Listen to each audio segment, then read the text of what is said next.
Ipidinga hepa ni tiham galung day lalu ay zanggol hang ting selfie. Ipidinga hepa ni tiham galung koy lalu heo ni tiding hitsume hoy lang may heng nga ham katin kay chunla hongam lâu xa san hoy lang may heng nga ham katin kay chunla hongam lâu xa san ibe ma sabara ka hindi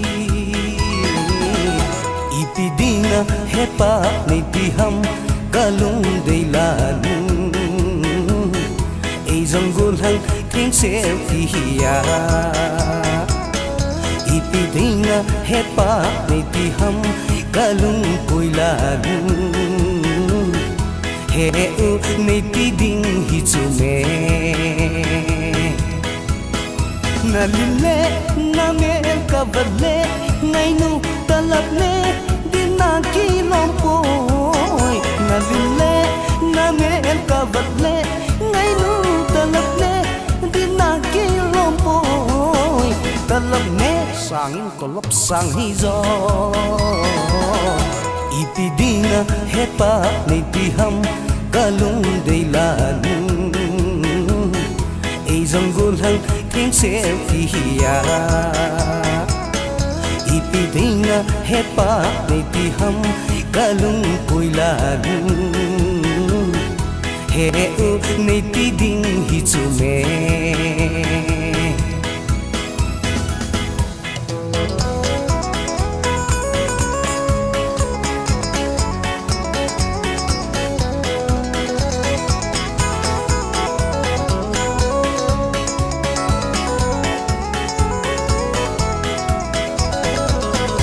basunga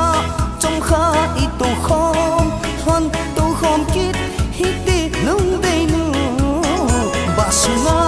trong kha i to khom hlom to khom kit hi ti lung dei nu mobile miss ko be bol ipi dinga hepa nei ti ham kalung dei la ei zanggul hang king selfie ipi dinga hepa nei ti ham kalung koila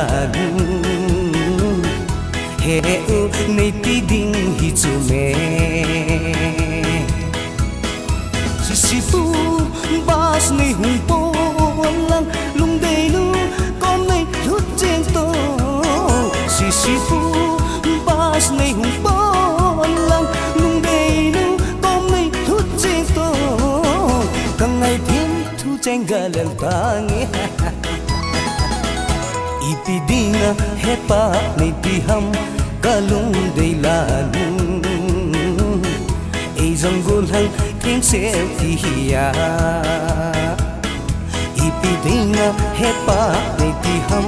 kalung koila he u nei ti ding hi chume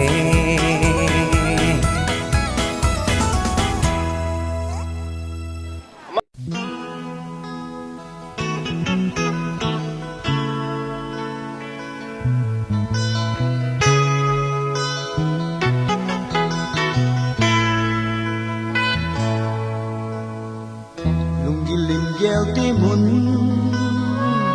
ku kinom mi te lai ti tam in kin lon hi long in te humun in mun de nei do nam mi te ya ku ato de bang hi de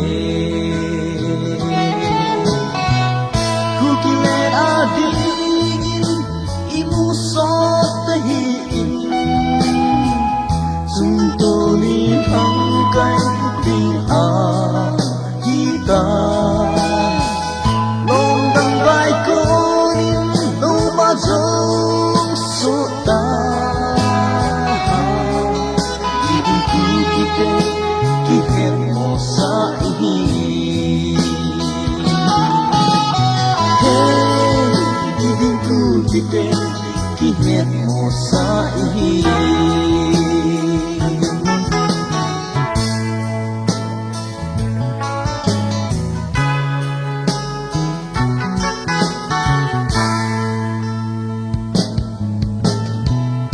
Mr. Officer kahi ti jong le chun gam le gu nei lo nam te hi ve sim zong le zang va vangan te ka na ai le thang tom na me zan khu ki khang tha ke Bukilid adingin imusot tahiin Sintonin hanggang di kita Long gambay kunin long mazong sota Diding ku kita kihet mo sa ihin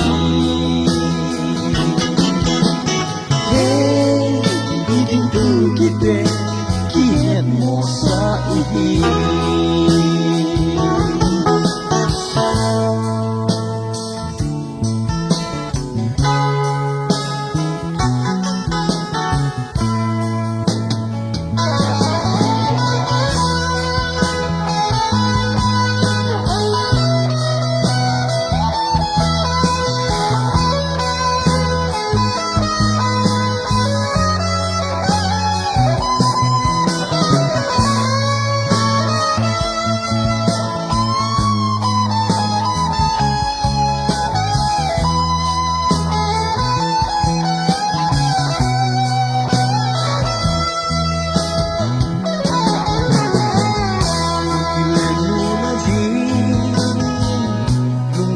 Ang aizin